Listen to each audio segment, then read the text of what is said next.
ṣùgbọ́n arábìnrin yìí ọ̀rọ̀ rẹ̀ ó ní agbára. Ẹ kálẹ́ àǹtí, ẹ sọ̀rọ̀ òkè ni o. Ẹ kálẹ́ mà, kí ló kọ yín? Torí mo ti béèrè lọ́wọ́ rẹ pé ṣé o tìjú olóyún rárá, pé òun wọ́nà àbáyọ ni, pé káyọ̀ ṣàánú rẹ̀. Ó lẹ́ni tó bá tìjú ní tiẹ̀ ó bá dákẹ́. Ó tẹ́ni ọdún mélòó báyìí? 21 years old. Kí ló ṣẹlẹ̀ sí ọ? Àwa mẹ́fà ni mọ́mì wa àti dájú wa bí. Ọmọ ìlú wo ni? Fúlàní. Wọ́n ti bẹ̀rẹ̀ ẹkún, wọ́n sunkún kó lè ráyè sọ̀rọ̀, ojú rẹ̀ ti fẹ́ máa wá mi o. Ṣé Fúlàní Ìlọrin àbí Fúlàní Bòròró lọ́hùn? Fúlàní Ìlọrin. Mo ń gbọ́ báyìí. Ẹ̀yin mẹ́fà ni bàbá àti ìyá rẹ̀ bí. Ìyá rẹ̀ ń kọ́? Ẹ bá ń wọ́n lọ Libya. Ìyá rẹ̀ wà ní Libya.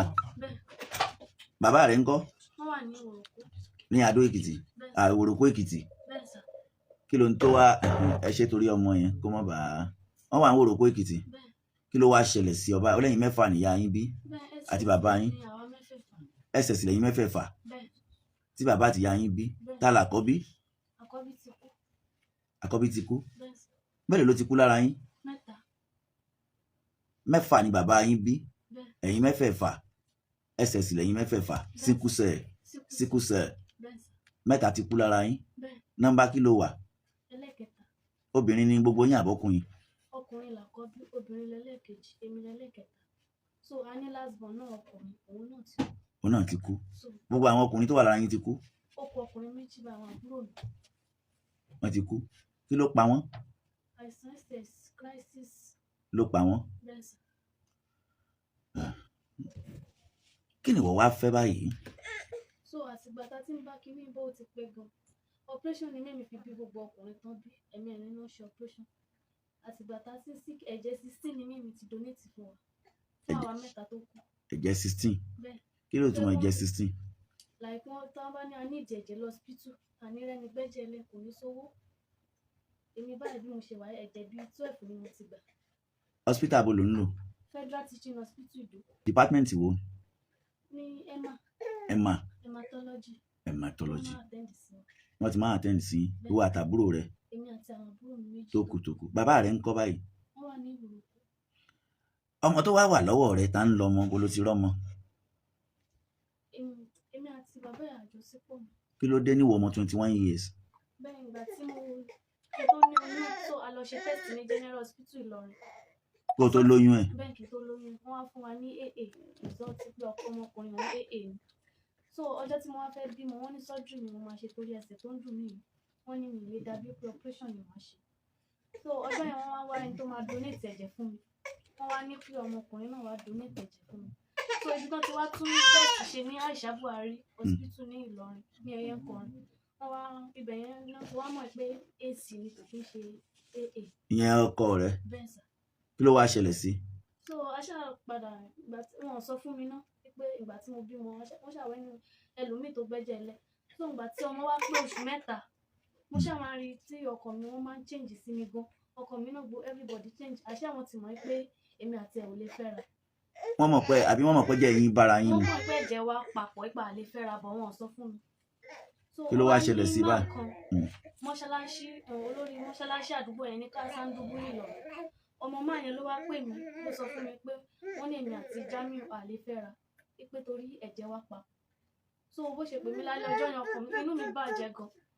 So ọmọ kò dẹ̀ sílé lọ́jọ́ mo wá bí ó kódé mo wá bí ó wá ní bẹ́ẹ̀ mo wá ní látìgbà tí mo ti bímọ tó mo fi póṣù mẹ́ta kí ló dé tí ò ṣe sọ fún mi látọ̀jọ́ ọjọ́ kí n máa lọ sọ́dọ̀ mi. Wọ́n wá ní pé due to condition mi and then operation ni mo ṣe ni ò jẹ́ kán sọ fún mi. So mo ṣáà kúrò lọ́dọ̀. Ó ti wá sá lọ báyìí àbí bo ló wà báyìí? Ó wà ní Ìlọrin. Ta ni wá ń tọ́jú ọmọ rẹ? Èmi náà ni mo ń tọ́jú ẹ̀. Ṣé wo ló ń ṣe? Chemist ni mo kọ́. Okay. So ìgbà tí mo wá kó wá sọ́dọ̀ dájú mi wọ́n náà máa fún mi lówó tí màá máa fi ṣe POS nígbà tí mo dé. Ìgbà tí mo dẹ̀ dé wọ́n fún mi ní 50,000 tí mo fi bẹ̀rẹ̀. So gbogbo ẹ̀ báyìí ó ṣàtìkù láti. Bá a ṣe wá ń sọ̀rọ̀ lọ́wọ́ yìí báyìí ìyá rẹ kí ló wá lọ Libya?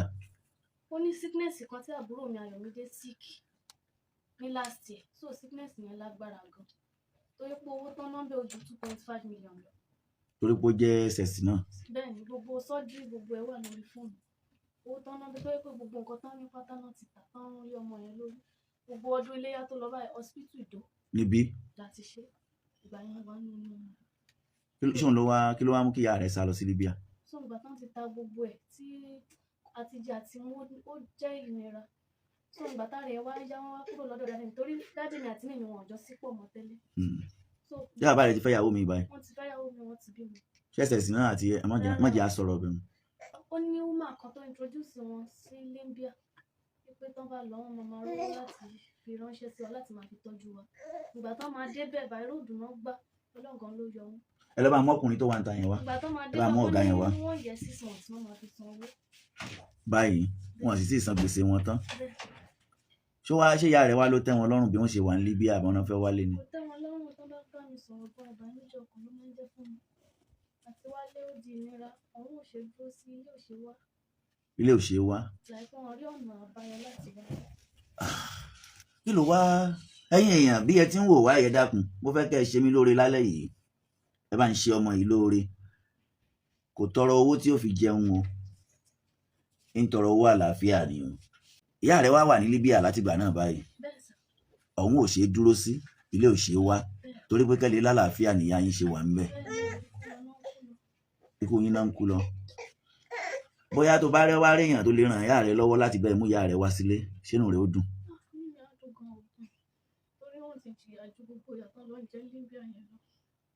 inú ọmọ mẹ́fẹ̀ẹ̀fà tí ìyá rẹ̀ sì bí báyìí ẹ̀yin torí àìsàn yìí àìsàn náà wà lára rẹ̀ báyìí ss ìwọ ò sì fẹ́ kú. ẹsẹ̀ mi tó wà affect mi ìgbà mi bá mi nílé rẹ̀ tó gbé tí kinní yẹn bá gbá mi mo máa ń lo 5 minutes lórí ìdúró kó tó di pé mo lè gbẹ́sẹ̀ pẹ̀lú ọmọ lọ́wọ́. báwo ló ṣe wá ń tọ́jú ọmọ yìí owó bọ́mọ yìí ti rẹwà tó báwo ló ṣe ń tọ́jú ẹ̀. wọ́n ṣẹlẹ̀ discharge mi lọ hospital ní Ìdó ní 3 weeks ago. mo bá dókítà rẹ sọ̀rọ̀ lóòótọ́ a jọ sọ̀rọ̀. èmi àtọmọ orí bẹ́ẹ̀dì náà lájọ máa ń wà. iṣẹ́ àwọn bàbá rẹ̀ ń ṣe. oko ló ń dá. ní Wòròkó. bẹ́ẹ̀ sà. kí ló wá fẹ́ káwọn ọmọ Nàìjíríà ṣe fún ẹ báyìí. mo fẹ́ kó ń ṣèrànlọ́wọ́ fún mi nípa surgery. ẹ bá ń gba ọmọ rẹ lọ́wọ́ tí ó bá surgery. bẹ́ẹ̀ wọ́n ní mo ní fascicular necrosis of left side on the femur. èló wọn wá ní ọ̀nà medical report ẹ wà lọ́wọ́ mi ná. bẹ́ẹ̀ wọ́n ní ó máa ná wa ní 3.5 million. kí ni surgery ẹsẹ̀ ẹsẹ̀ ń wọlé. fi síta jẹ́ ká wò ẹ bá ń gbé sí kámẹ́rà yẹn jẹ́ ká wò x-ray ẹsẹ̀ yẹn lẹ̀ ń wò yìí gbogbo ẹ̀yin tí ẹ wà lórí Facebook àtẹ̀yin tẹ̀ ń bẹ lórí TikTok wa ẹ rí mẹ́ báyìí òun lẹ̀ ń wò ibi ẹsẹ̀ rẹ̀ tí ibi itan ẹ rí i pé nǹkan bẹ nílé ayé báyìí àánú ọmọ yìí ṣèyàn púpọ̀ báyìí ọ̀nì 3.5 million yẹn ní ó tọ́jú ẹ̀yin mẹ́tẹ̀ẹ̀ta àbí tiẹ̀ nìkan. èmi nìkan fún surgery ẹsẹ̀ lásán. kì í ṣẹ̀ṣẹ̀ lásán ẹsẹ̀ yẹn náà ló fi rìn débì. gbà tí mò ń bá dókítà yẹn sọ̀rọ̀ ó ká wọn lára púpọ̀ ẹ̀hún lẹ́ ń wòye ẹ dákun kì í ṣe pé kẹ́ bá wa wò lásán oníkálukú ló dákẹ́ mìíràn bí ẹni tó bá wà lálàáfíà ọmọ yìí oníkálukú wa la dákẹ́ tá a lè wí nǹkan kan jù pé òun lẹ́ ń wòye ẹ dákun ẹ má bá ń ṣíà ẹ sọ́dọ̀ àwọn tó yẹ mọ̀ tó lè bá ràn lọ́wọ́ ni o ẹ jọ̀ọ́ ẹ wo bọ́mọ náà ti rẹwà tó ẹ wo bọ́mọ náà tó bí ti rẹwà tó ẹ sì mọ̀ pé ọmọ yìí ọpọlọ pípé wà lórí rẹ̀ bàbá rẹ̀ wọ́n bí ọmọ mẹ́fà àwọn mẹ́fẹ̀ẹ̀fà sì jẹ́ ss 3 ti kú òun ò sì fẹ́ kú báyìí ẹ dákun ẹ dákun gbọ́dọ̀ ẹ̀yin tẹ́ wà lórí TikTok wa bá ń ṣíà ẹ dákun ẹ bá ń pín lọ́dọ̀ àwọn tẹ́ bá mọ̀ tó lè bá ràn lọ́wọ́ mú kúrò lójú rẹ̀ báyìí sà ẹ máa bọ̀ wá ná bó tiẹ̀ jẹ́ pé kò ti kàn yín ibi tí ọ̀rọ̀ ẹ jókòó báwọn ibi tí ọ̀rọ̀ ọmọ yóò ti kàn yín nǹkan kó mọ̀ pé bí ó ti rí lálẹ́ yìí ìtọ́ni ẹ bá ń sún pátápátá sí ibi tí ọ̀rọ̀ ọmọ náà ó ti kàn yín mo fẹ́ béèrè àwọn kankan lọ́wọ́ yín kó tó di pé mo wọ ọ̀dọ̀ tí ń lọ ẹ̀kọ́ bá ń dákọ yín ná. orúkọ tèmi ni Akẹ́jù Olúwafẹ́mi. Akẹ́jù Olúwafẹ́mi láti iléeṣẹ́ òòsà. láti iléeṣẹ́ àjọ tó gbógun ti ìlú ọmọ nílòkulò fún ọmọ ṣe ọmọ ọ̀dọ̀ fún ọmọ ṣe ìpínlẹ̀ pawó táwọn sí naptip gbọ́ wọn dáadáa bẹ́ẹ̀ ni à ń gbọ́ yín sà. tá a mọ̀ sí naptip àjọ tó ń gbógun ti ìlú ọmọ nílòkulò fún ọmọ ṣe ọmọ ọ̀dọ̀ fún ọmọ ṣe ìpínlẹ̀ pawó. ẹ dákun ìyá ọmọ yìí wà ní Libya bóyá àlè kọ́kọ́ kó tó di pa tọrọ ẹni tó lè bá wa dìde àánú fún ìyá rẹ̀ wà ní Libya ṣé lè bá wa gbà ìyá rẹ̀ wálé.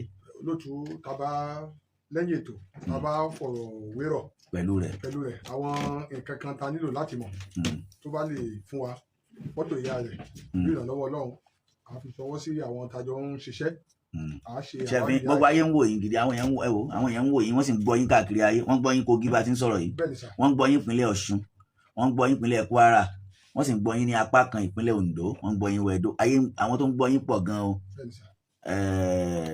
Ìyá ọmọ yìí wà ní Libya, ó ní ìyá òun bí ìgbà tí wọ́n tàn yàn lọ ni, àmọ́ ó struggle fún ayé àwọn ọmọ rẹ̀ pé kí wọ́n lè jẹ, wọ́n lẹ́nìkan ló júwe ọ̀nà Libya fún wọn. Ṣé a lè rí ìyá rẹ̀ gbà wálé padà ná?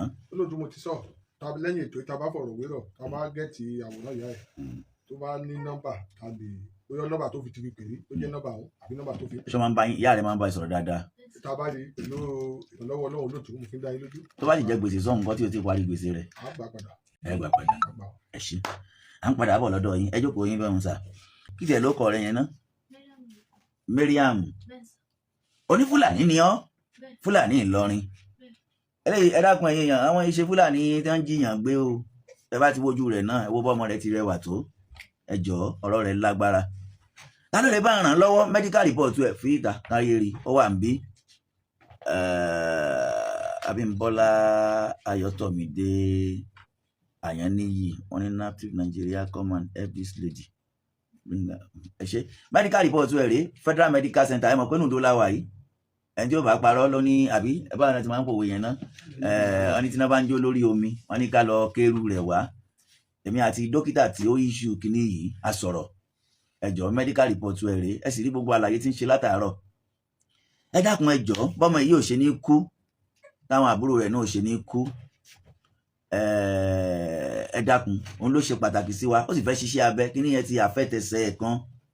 Wọ́n ní bí wọ́n kí ló pé yọ medical report yẹn kúrò, kí ló pé ó kọ iṣẹ́ abẹ yẹn ná?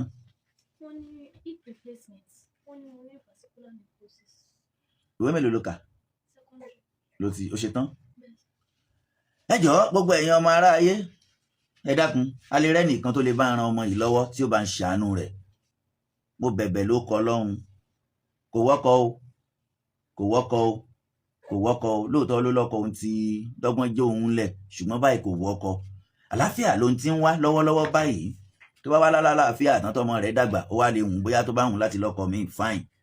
Ẹ jọ̀ọ́, bẹ́ẹ̀ ti bá ran ọmọ yìí lọ́wọ́, ẹ̀yin lè mọ̀ lágbára àti ràn lọ́wọ́, ẹ kàn rọra bá ń kọ́ọ̀tì ẹnu bí ọ̀rọ̀ rẹ̀ yìí. Ẹ bá ń sẹ́ndì ẹ̀ sáwọn olóore tẹ́ ẹ bá mọ̀, ẹ bá ń sẹ́ndì ẹ̀ sí àwọn aláàánú tẹ́ ẹ bá mọ̀, bóyá ẹ̀yin ò lágbára, tẹ́ ẹ bá sì lágbára láti bá ràn lọ́wọ́. Ẹ jọ̀ọ́, olóòótọ́ lọmọ náà, mo ti béèrè nípa rẹ̀ dáadáa kó tó di pé torí ó pẹ́ tí a ti wà lórí ọ̀rọ̀ ẹ̀, yóò ti fẹ́ tó ó dà pé láti last year kó tó di pé, ṣùgbọ́n nígbà tí mo wá lórí ọ̀fẹ́ àti bá sọ̀rọ̀ lẹ́nu lọ́lọ́ mo wá rí pé ọ̀rọ̀ rẹ̀ ní agbára ju mi sì fẹ́ kọ́lọ́hún ó béèrè ẹ̀jẹ̀ rẹ̀ lọ́rùn mi. Pé account number rẹ̀, gbogbo àwọn tó bá ti ń ṣàánú fún ọ bọ́n bá ń kó wọn sílẹ̀, ṣùgbọ́n a lè dúpẹ́ lọ́wọ́ wọn. Mo mọ̀ pé Ọlọ́run ó ṣe é, lóòótọ́ Nàìjíríà rí bákan bákan báyìí, ṣùgbọ́n mo mọ̀ pé Ọlọ́run ó ṣe é. Àwọn ará òkè òkun wọ́n ń wò wọ́, a sì ráwọn tó jẹ́ pé ṣé tí wọ́n bá kówó yẹn fún ọ, tí wọ́n bá bẹ́ẹ̀ san hospital láti ṣe abẹ yẹn fún ẹ, ṣó tẹ́ ẹ lọ́rùn? Ó tẹ́ ẹ lọ́rùn. Ó ṣáà ti lálàáfíà. Pé account number rẹ̀ 22 33 58 94 60. Gbé lẹ́ẹ̀kan sí 22 33 58 94 60. UBA Ibrahim Mariam. Ìjà tó dákun bá ń pín ní àkáǹtì ẹ̀yẹn dákun jọ̀ọ́, ẹ bá ń pín ní ẹ̀ sábẹ́ orúkọ rẹ̀ yẹn náà ẹ jọ̀ọ́. Gbé lẹ́ẹ̀kan sí dákun 22 33 58 94 60. Ibrahim Mariam Àríkẹ́. Ọlọ́run ó dìde àánú fún ọ, ò ní kú lágbára Ọlọ́run. Àwọn àbúrò rẹ tó kù náà ò ní kú ní agbára Ọlọ́run. Ọlọ́run ṣe àánú fún ọ, Ọlọ́run ó sì darí olóore aláàánú sí ọ, torí pé ọkàn mi gbọgbẹ́ lórí ọ̀rọ̀ rẹ.